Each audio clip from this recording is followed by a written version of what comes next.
And that idea of optimism, we need it more than ever. And optimism is not ignoring the bad stuff. It's not pretending that everything is okay. It is seeing the news, knowing what's happening, keeping yourself educated, and understanding what you can do to make things better. There is always something that you can do to make things better. And we're not at any point where it's time for anyone to start giving up. Welcome to Late Bloomer Living, the podcast where we're all about shaking up our ideas about what it means to grow older. I'm Yvonne Marchese, your resident age agitator and play instigator. Around here, we believe midlife is the perfect time to play, to reinvent, and bloom like you mean it. Let's go.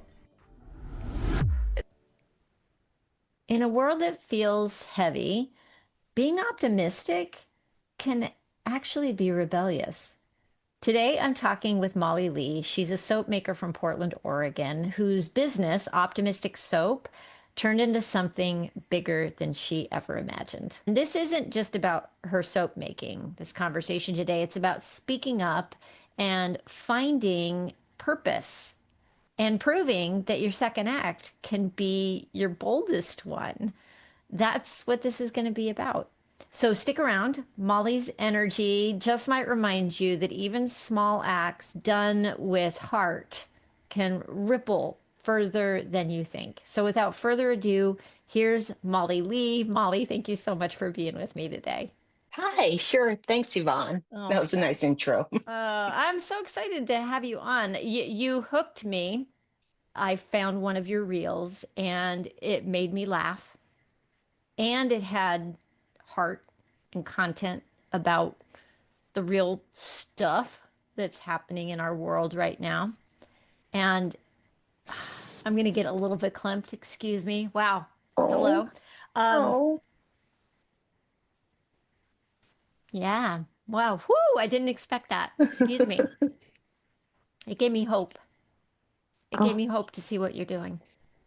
So thank you for that. thank you. Let's That's talk a lovely. little bit. Let's talk a little bit about what you're doing right now Mhm. with your Instagram content. I still feel relatively new to Instagram. I've had the account for years and years. And there was a time when my soap content, I had an activist side too, but I kept that and soap separate. And the soap was clean, no pun intended. But in my marketing, college days, your corporate personality was free from controversy. You didn't sully it with anything. You were just, Yes. this is who you are, and it's all slick and shiny and blah blah blah blah. I remember being just a little bit nervous, and this is so dumb and silly. Uh, when I finally put my Rainbow Pride soap out to market on my website, and it's just like fucking. Sorry, can I say that? You can. You can. Okay. You can do that It's here. it's just loving human beings, right? And so that was a tiny little baby step. So you put out your rainbow soap, and that felt like a risk to you just to put that It's as an that, offering. right? Interesting. Uh-huh. Right? Yeah. Isn't that ridiculous? And then I did the trans soap. And No, I again, can see that. Yeah. It's well, not and this we ridiculous. live in a day and age when being a human being who feels different from the body that they were born in has become a political football. They have been, scapegoated by this administration. So now's the time, Yes. obviously, to stand up much more strongly for the trans community than at any other time. But it wasn't until really Kamala Harris threw her hat in the ring when I became full blown, yeah, uh, I'm doing everything I can to get this woman elected. And I had my Kamala soap, my Madam President soap. I fundraised like a mad person for that campaign. My content does have a political tinge at times. And the name Optimistic Soap, which I chose just because, that's who I am, has really been something I've grown into. And that idea of optimism, we need it more than ever. And optimism is not ignoring the bad stuff. It's not pretending that everything is okay. It is seeing the news, knowing what's happening, keeping yourself educated, and understanding what you can do to make things better. There is always something that you can do to make things better. And we're not at any point where it's time for anyone to start giving up. There's bad stuff. I will admit it, but there's always room for activism. So that's what that term optimism, optimistic, has sort of become much more of a focal point for the activist part of my personality. I love that. I love because I think there's real power in approaching activism with a sense of possibility. It's one of the reasons I love the like the frogs in Portland that are happening right now. Yeah. There's something about bringing a different energy the the fight Hmm. that turns it on its ear and Yeah. changes and Yes. gives us Yes. power, Yeah. Yeah. I think. Yeah. I wanted I, to I, ask you, oh, go ahead. it's not about fighting them with anger. It's not about it, but it's not about running away from their hate. It's running toward something. It's doing something positive as opposed to the negative. It's not sitting and being angry about things, but finding that positive thing where you can be effective.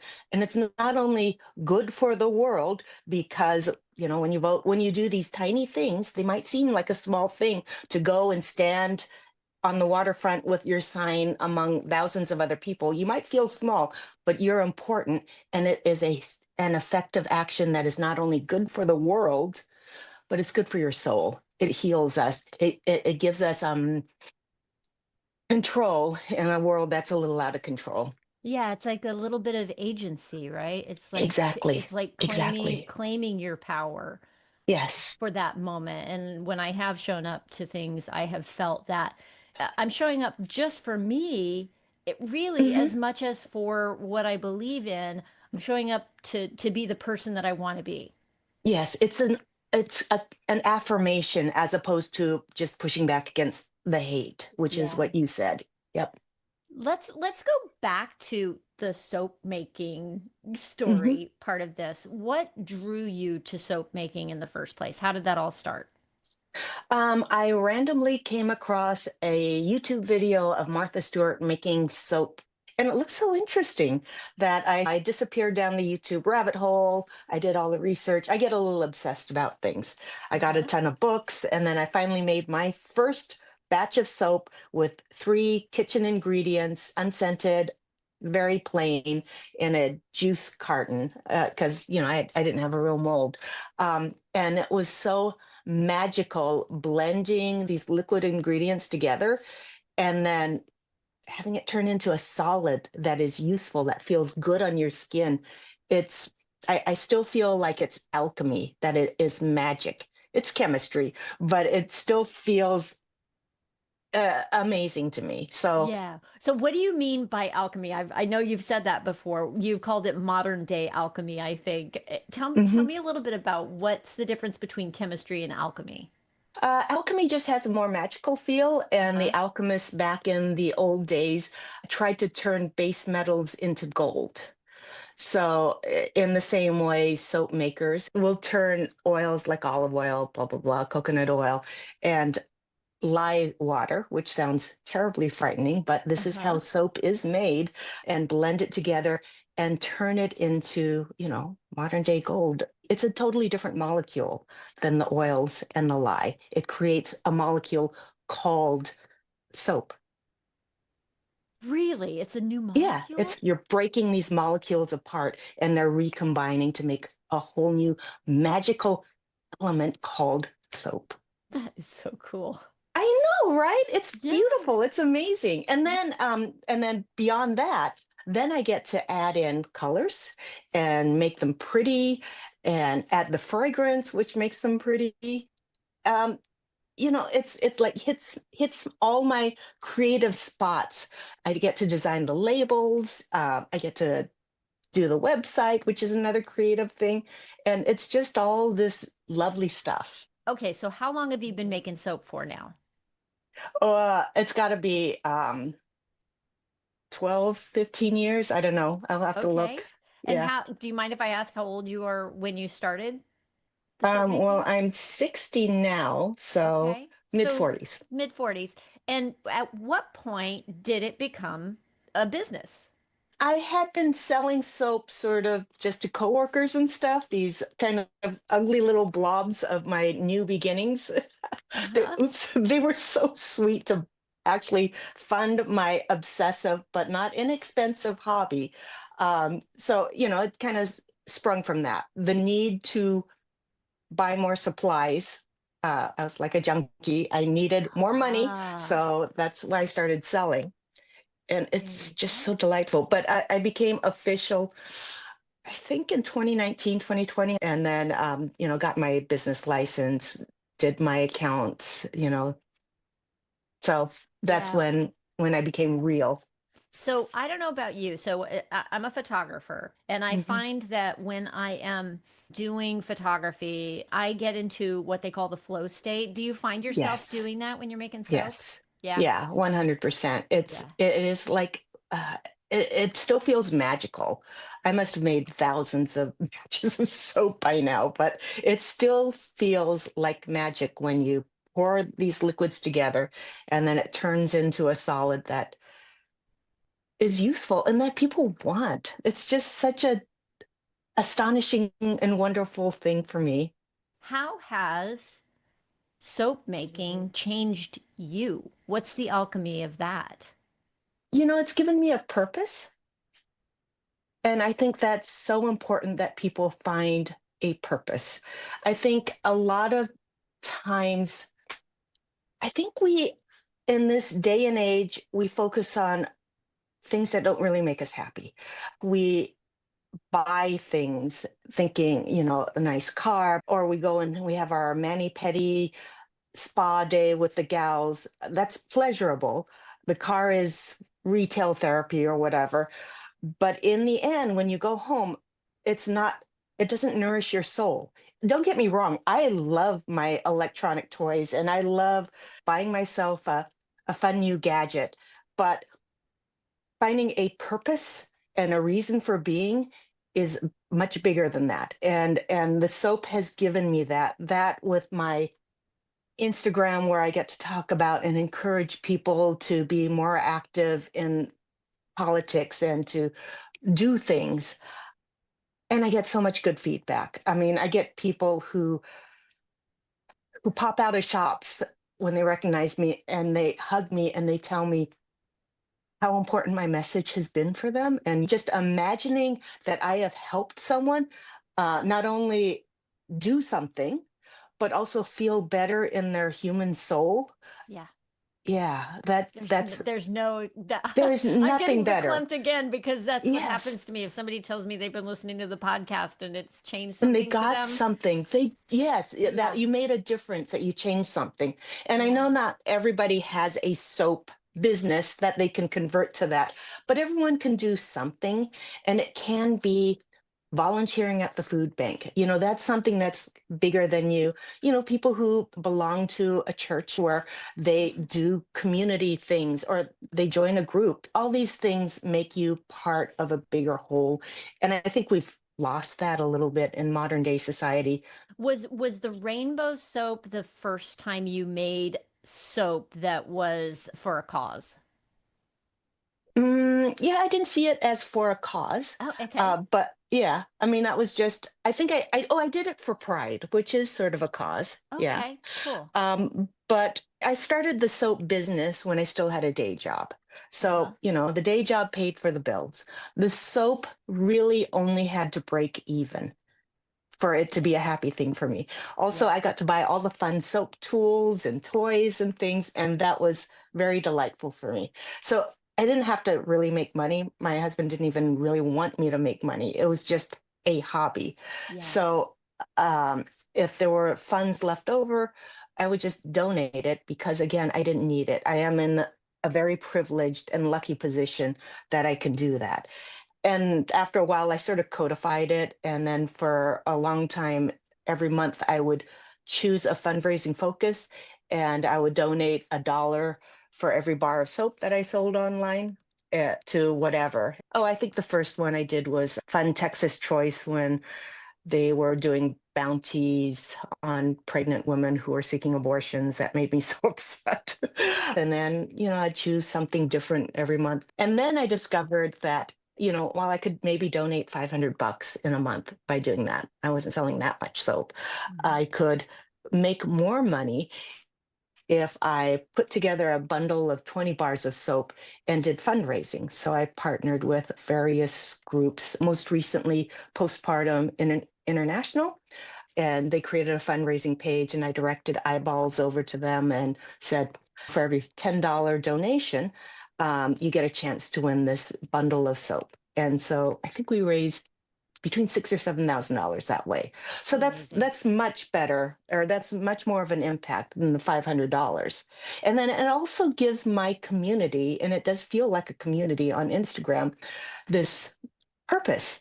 We're all like pulling together on this one thing, and a lot of people are like, I'm going to donate $25.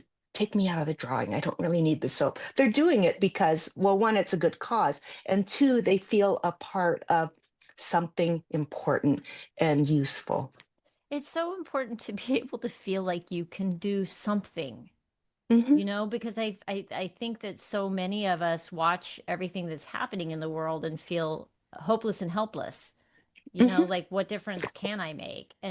And you're providing like a way for people to, if they've got some money to give, they can give it and send it towards a good cause. And that is a way to do it. Everybody can contribute in different ways. I know for at first you were trying to keep it clean between Hmm. your marketing and your activism.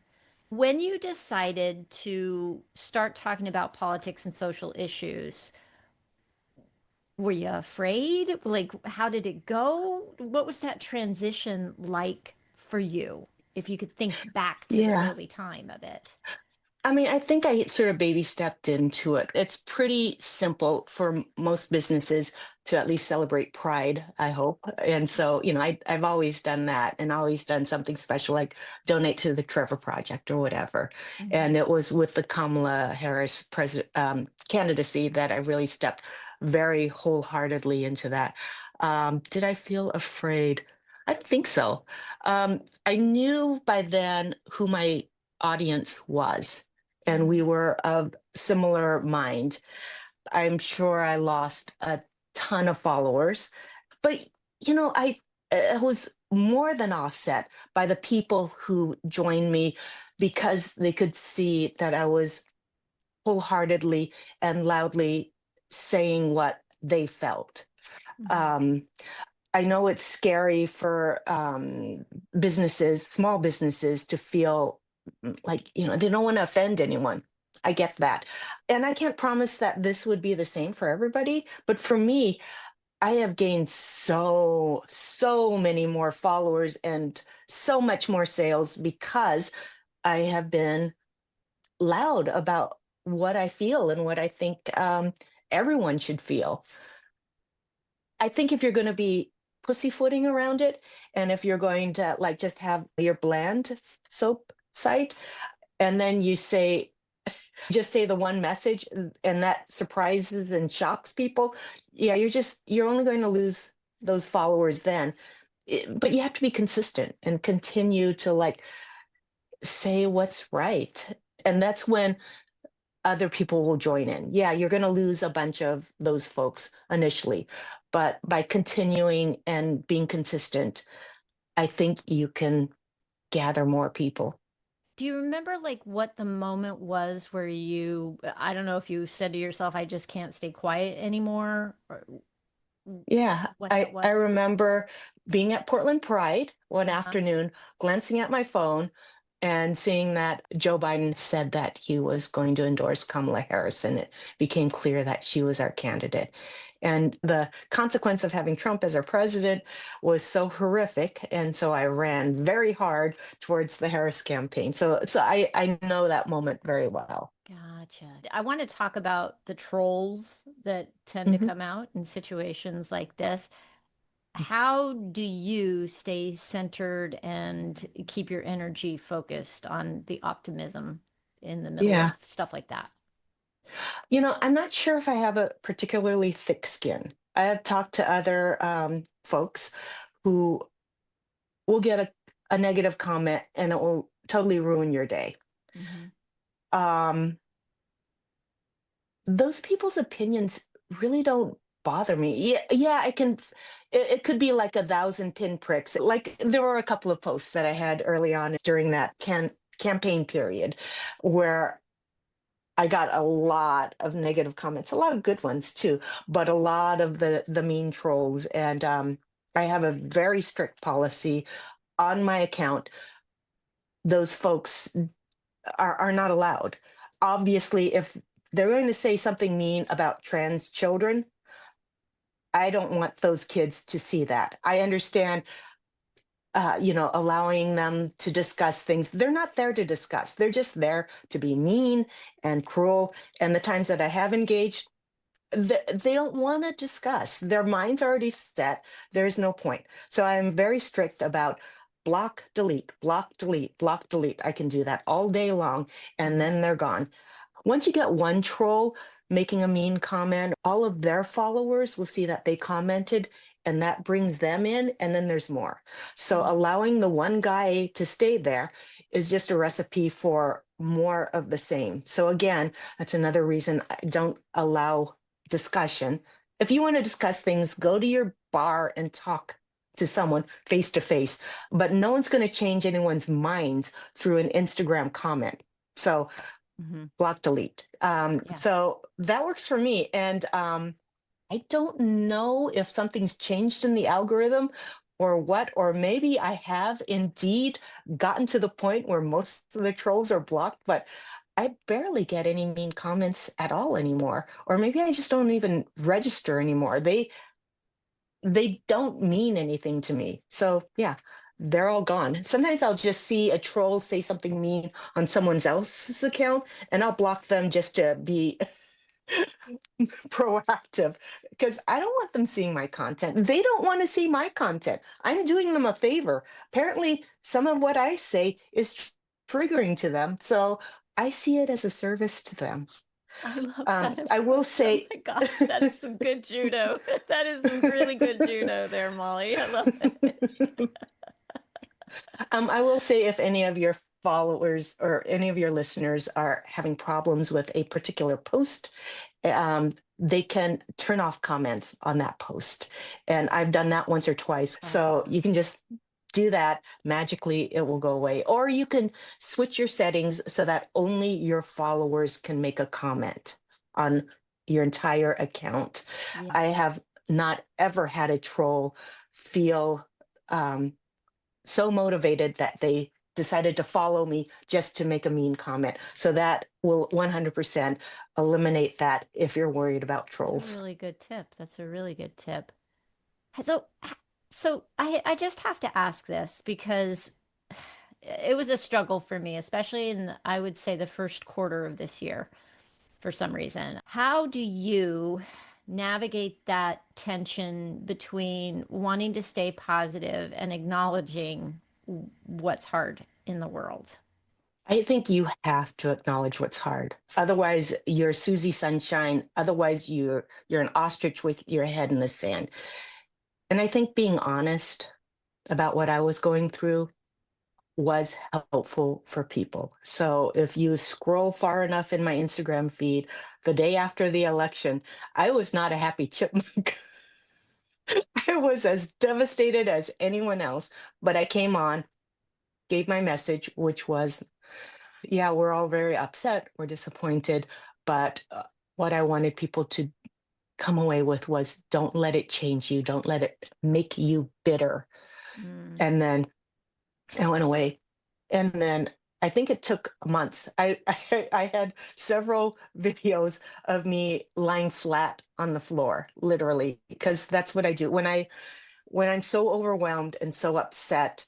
I'll just lie on the floor, and it just kind of feels good on my back, and it centers me in a way. So it was probably a good couple of months of before I got up off the floor. I was not the happy warrior right out of the gate.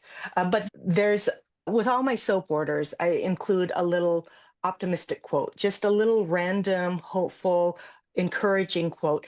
And there's a quote from Chelsea Kane, and it goes something like, sometimes when you feel like you're in a dark place and buried, you haven't been buried, you've been planted.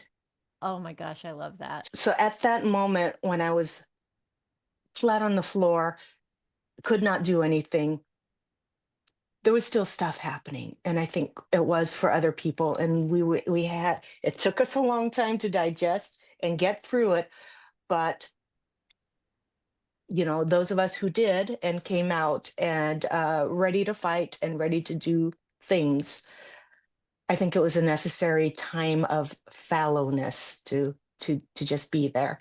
Yeah. Wow. You're really cluing me into something, and maybe it's crazy, but one of the things that has helped me to get out of my gloom and doom phase with all this is thinking about the idea or even the possibility that we as humans need to go through this right now to learn something, Mhm, and I don't even know if that's true, but just the concept of thinking, oh, could that be possible? Is this leading to overall human growth? mhm. Gives me a little bit of hope. I do 100%, and I don't think it's just blind optimism, but I do believe strongly in the arc of the moral universe bends towards justice. We have wobbles. We go the wrong way sometimes. This is not the first time in history that American has brushed up against fascism and corruption. It's throughout our history. This is the farthest we have gone, but I don't think it's irrecoverable. It is if we all lose faith. It is if we all give up. It is if we all just say there is no point. They've already fixed the midterms. What's the point of going out to a rally? That's just one person, and the media is going to ignore it.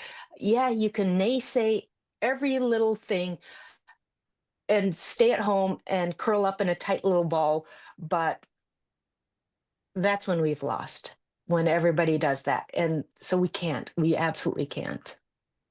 I am with you 100% on that one. It's do it for yourself, do it for Exactly, your exactly. own mental health. Yes. There's been something really great about the rallies that I have been to. I leave with energy. Like, okay, I don't know Mhm, if this is going to be anything that moves the needle, but it doesn't matter. I was surrounded by people who feel the way I feel for the moment, and mhm. there's something in that energy that is Yeah, fortifying. it renews your soul, and absolutely, if that is the only thing that you get out of a rally, it is worth taking a couple of hours out of your day to do it. I'm gonna challenge any listeners, though, to see if they can get even more out of it, which is every rally is organized probably by an indivisible group or some other group, which probably has some materials that they're handing around to see if you want to do more. I also want folks to take this as an opportunity to build their sense of community. Yes, there's a sense of community in standing and shouting out in one loud voice that we do not comply. That feels amazing and good. But also, there's moments at time, turn to the folks next to you and say, hey, I like that sign, and strike up conversations. Um, it doesn't, it's hard for adults to like just go up to another adult and say, you look cool. Let's be friends. I've seen my Kids do kids it all do the that. time, Kids right? do it all the time. Yeah. And we lost that ability. We're all afraid and we're all shy. Take the rally as a moment where we're all on the same page and start talking to people. Maybe that conversation is will end and that'll be it. But I will say that I have friends that I have met at these rallies that are still friends that I still see to this day, and I probably always will. So you can take it to the next step, and that building a sense of community, I think is another thing that has helped me get through this rough time. That feels good. Yeah. Um, and we motivate each other to more action. We're like, how are you getting to the rally? Have you gone to ICE recently? We keep tabs on each other. We motivate each other. We need to build up those ties. And it's good for your health. Exactly. It is. Exactly. They say that isolation loneliness is Mhm. actually, I think, worse for your health than cigarettes. There's I studies that have been done. 100%. I can Yeah. believe that. Yeah. Yeah. So take a page from my 8-year-old twins.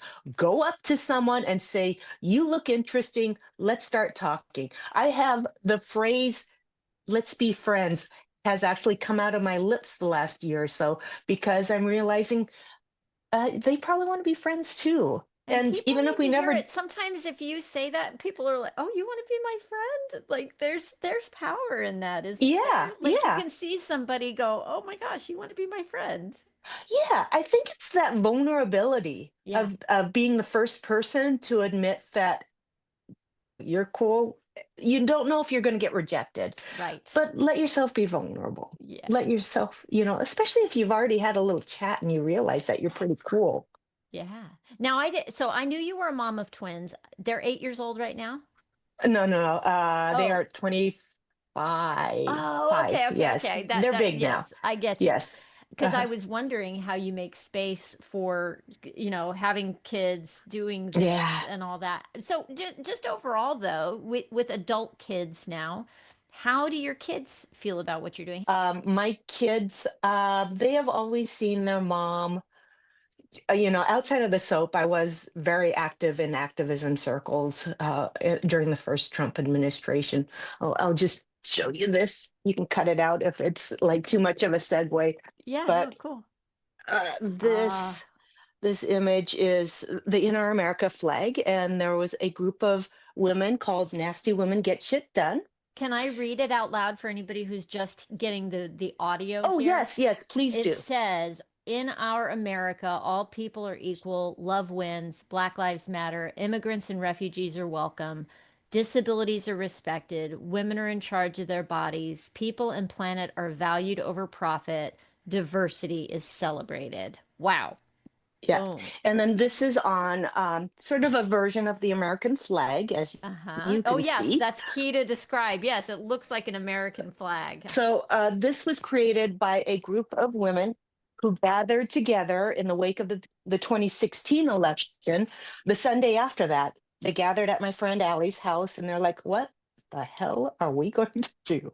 And that image was designed and I joined the group as a board member. I did their website, and we just started selling yard signs, $10 a pop. None of us wanted the money. It was just a pass through for us to donate to organizations that supported the values on the flag.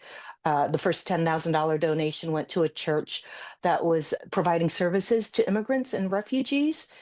And that joy of being able to do something to help, that to have a purpose, right?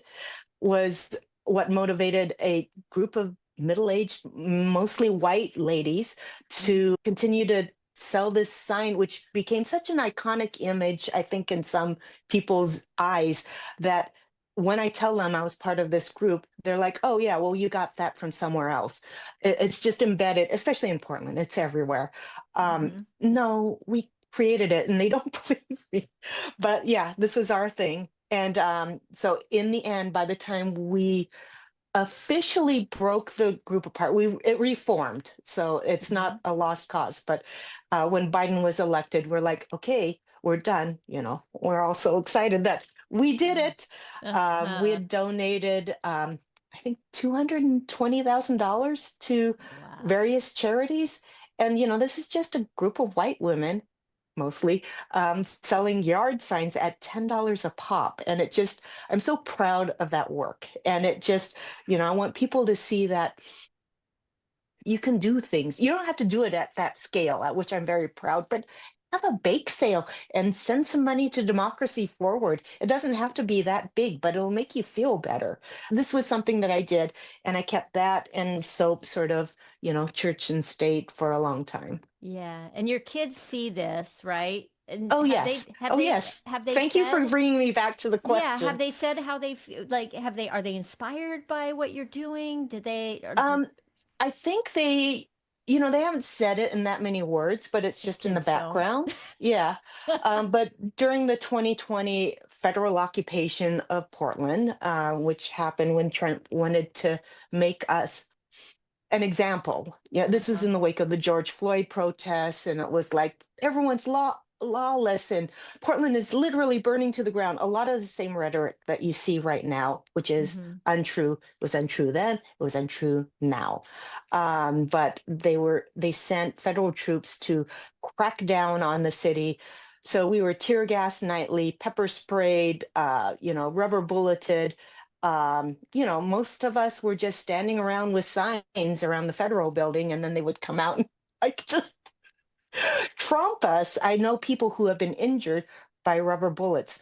My sons both were volunteer medics. They filled up packs with medical supplies. They had their first aid badge from scouts, so they had a knowledge of first aid, but they made these Red Cross symbols on the backs of their backpacks, and they went out, one Just or the so other of like on them. their own, like they took what they learned in scouts Yes, I know. and went and did this. Oh my gosh, what a proud mama I was so moment. proud of them, right? You're Proud mom right. moment to Yeah. go out and just be there, because people would get tear gassed, and they would definitely need help. So they would wash out their eyes. They could provide a lot of Oh help my that way. gosh. Wow. Yeah. Wow. There is one moment which I'm still upset about, that they always complied. What you do as a crowd is, federal forces say, please leave this area, please go over there. You do it. We're not there to like push back or fight, of course. Mm-hmm. And so my kid Ethan, with the crowd, was walking away, and an officer shot him in the back with a tear gas. You're supposed to like aim at the ground because that's tear gas. He hit him in the Wow. back. He was wearing a very big, heavy backpack, so he felt the impact, but it did hurt him. But I just feel convinced that he was aiming at the Red Cross on his Right. back. And he later like gave testimony to one of our senators who was filing a lawsuit. I don't know what came of that, but yeah. So I don't know if they were inspired, or we are very free and open about what we discuss at the table about politics, and they're certainly aligned with us.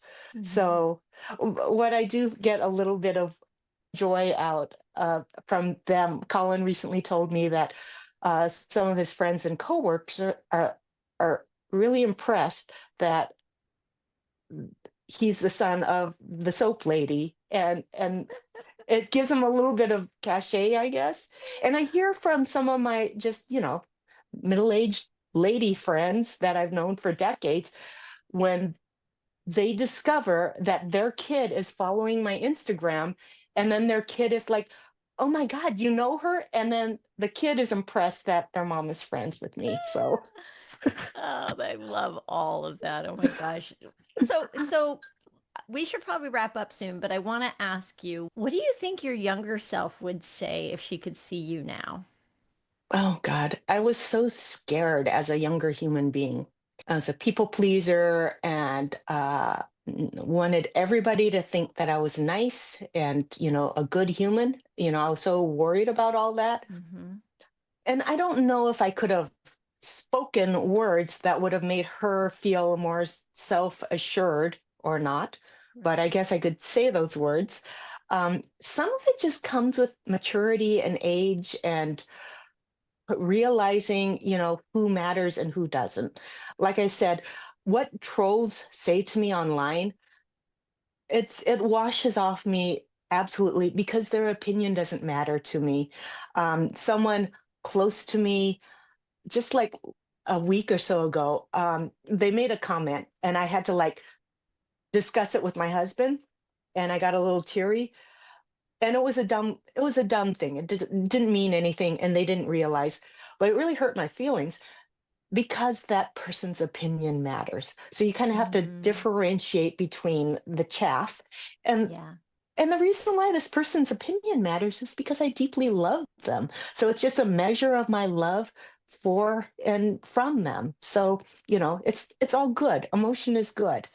Um, I just hope that people can have courage in being themselves, being their true, real selves. So I'm showing my activist stripes in much the same way that I am so proud of the trans community for being themselves in a day and age when the entire world is telling them not to, and they're doing it anyways. And that is a beautiful, joyful form of activism that, you know, I am so inspired by. I am too. I am too. It just Hmm. the mere act of existing Hmm. authentically Hmm. is so brave, Hmm. and it shouldn't have to be It brave. should not have to be, but they are paving the way for the babies, trans people who will grow up seeing this, because that didn't exist back in, my day and age. But now it's a possibility. Yeah. Yeah. Yeah. If somebody feels like they've been holding back on on letting their authentic self, what would you want them to know? Um, no one has to step out in fear. That's okay. But if you can, take a baby step, take a little step, and then with practice, you can be a little bit louder every day. I love that. How can people find you? I am most active on Instagram as Optimistic Soap, no spaces. I repost the same content to Facebook, Blue Sky, and Threads, but Instagram is my home ground. And that's where I have the most followers, and everybody's very active in the conversation. So that's the most fun. Optimisticsoap.com is my website. But the soap is almost secondary to having my voice, but that's where I make my living. I will have links in the show notes for anybody. So if you're driving right now, it's not time. I'll have that for you in the show notes. So that'll be there for you if you want to get in touch with Molly. Thank you so much. And do it. I highly suggest. It's a joyful thing watching your videos. They raise me up. They make me laugh. You're great. Well, there you have it. Talking with Molly, well, it gave me hope. And it reminds me that optimism isn't about pretending that everything's fine. It's about showing up anyway with heart and hope. Whether it's through creativity, community building, activism, or something as simple as a bar of soap. Molly shows us that our small acts can ripple out in big ways. If you want more information about Molly Lee and Optimistic Soap, you can find links to her website in the notes. Just go to latebloomerliving.com/podcast. They'll be there. And if you enjoyed this conversation and want more stories that lift you up and make you think, go ahead and hit that subscribe button. And that way you'll have a little inspiration waiting for you when you need it. And if someone you love could use a reminder that it's never too late to find their voice or start something new, share this episode with them. Until next time, keep playing, keep finding your own voice, and bloom like you mean it, my friend.